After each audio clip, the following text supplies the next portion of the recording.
gone through a hell of a lot of stuff in your groups, I imagine, already. But if you can make a brief summary of some of the points that were raised, and any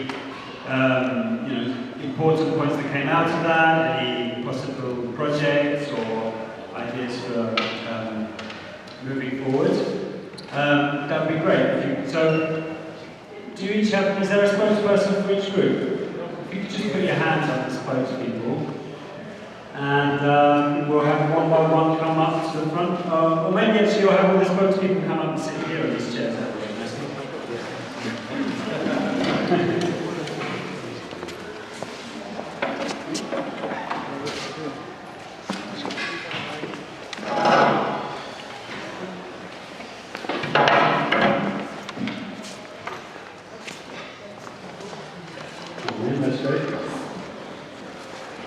Okay, so you can introduce each one, how we do it. Basically, we've got to be out of here by in 20 minutes time, because they've got an organ recital that's coming up afterwards.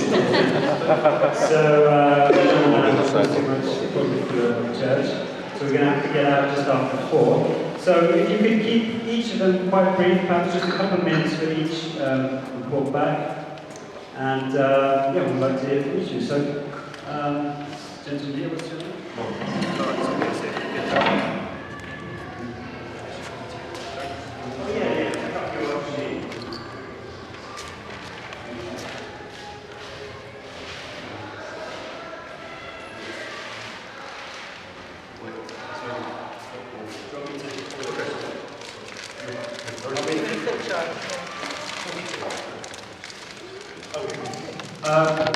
Hello, I propose the need for political engagement. Very briefly, how I see the situation at the moment is there is an underlying trend in the country that there is something fundamentally wrong with our system, and the question is, what do we do about it? What is happening at the moment, I see, is there are many diverse groups. I've attended their meetings, listened to their talks, everything from Revolution and Occupy, the guaranteed income, I think I remember this lady. The Reset is another, reset.org, Big Nation, which is based on what's called the blockchain and cryptocurrencies, for those people who have any awareness of it. Cryptocurrency itself, which has no system but has a means of exchange, which is called individual to individual. And there are more groups.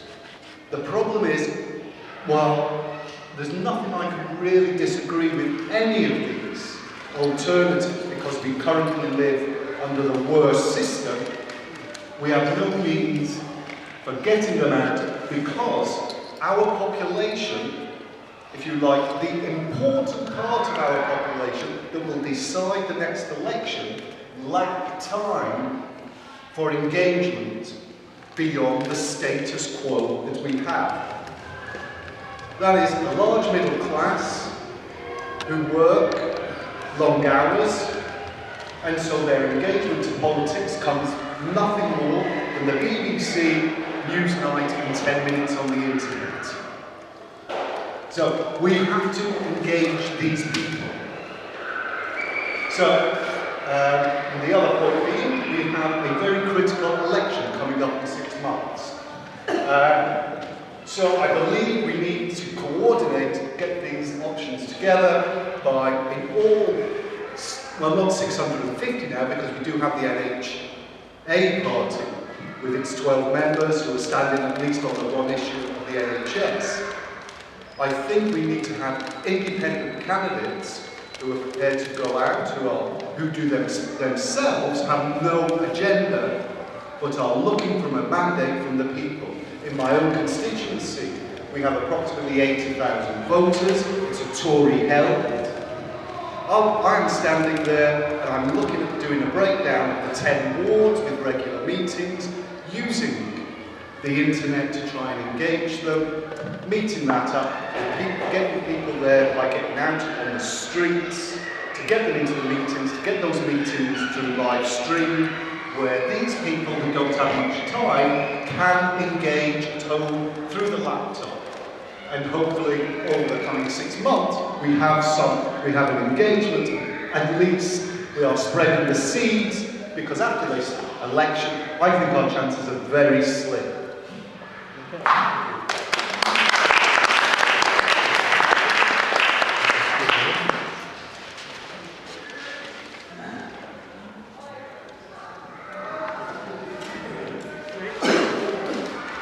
Sorry, where are you standing?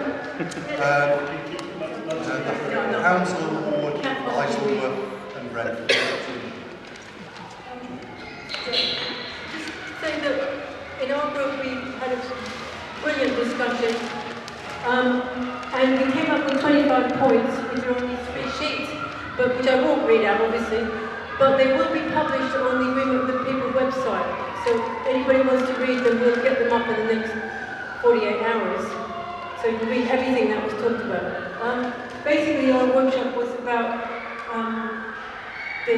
whether people agreed with the dissolution of the state, and whether we were in favour, or what people's thoughts were about developing a new agreement of the people and a new democratic constitution. And there were a lot of fantastic ideas.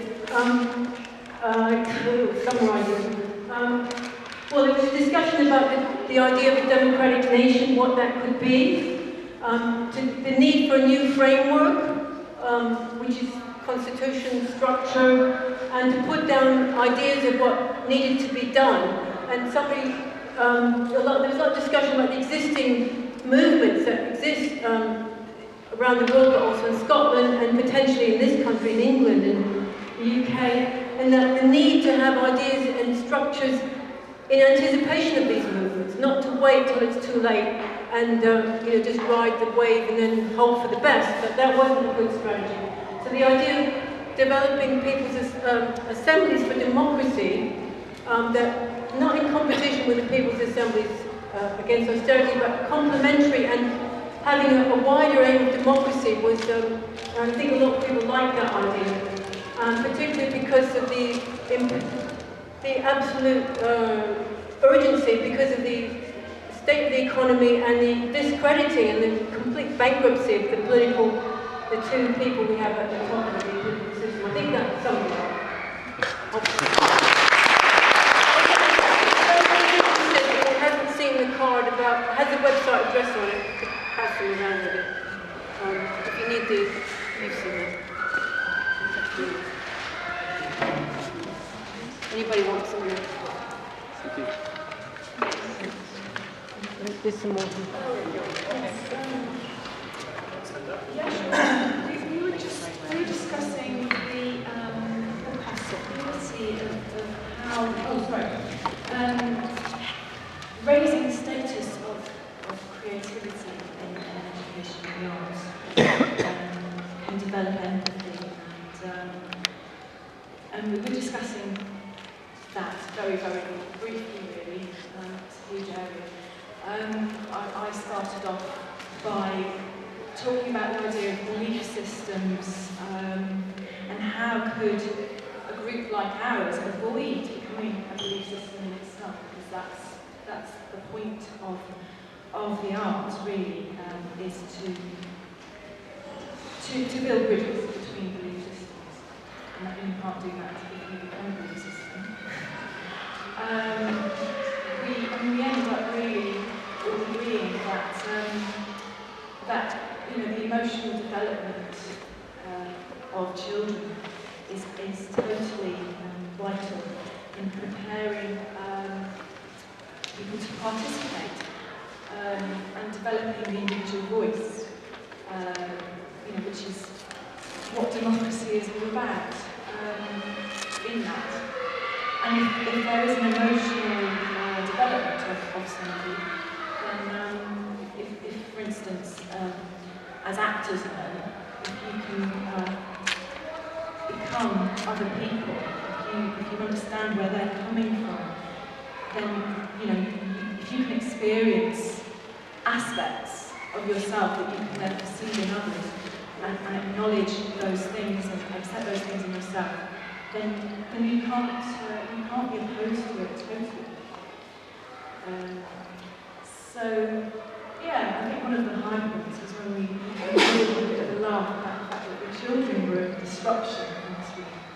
And actually, perhaps the children being actually within the room could aid our autism. There could be a lot that we could learn from that. So, lots more to say, so I'm not going to say that.